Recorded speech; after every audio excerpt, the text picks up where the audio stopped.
జనవరి 1వ తారీఖు నుంచి 20,000 మంది ఉపాధి వీధిని పడుతుంది. దాదాపు 3 లక్షల మంది ఇప్పటికీ వాలంటీర్లు వీధిని పడ్డారు. అట్లాగే మద్యం దుకాణాల్లో పనిచేసిన వాళ్ళు వీధుల పాలయ్యారు.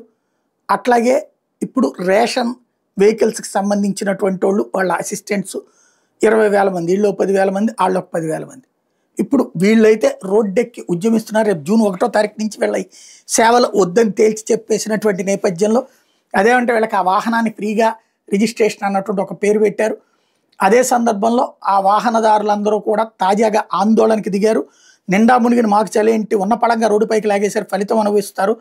రేషన్ వాహనాల ద్వారా జగన్ మాకు జీవితం ఇచ్చారు, కూటమి సర్కార్ ఆ జీవితాలను కూల్చేస్తుంది. రేషన్ వాహనాలు వచ్చాక 90% పైగా రేషన్ పేదలకు చేరింది. డీలర్ల ద్వారా 64% కూడా రేషన్ పంపిణీ అయ్యేది కాదు. 74%కు పైగా ప్రజలు రేషన్ వాహనాలు కోరుకుంటున్నారన్నది సీఎం చంద్రబాబు ప్రకటించారు. ప్రజాస్వామ్యంలో ప్రజల అభిష్టానికి విరుద్ధంగా ప్రభుత్వ నిర్ణయాలు దేనికోసం, వెంటనే రేషన్ వాహనాలు పునరుద్ధరణ ఆలోచించాలి అన్నటువంటి పాయింట్ ఇక్కడ హైలైట్ చేశారు.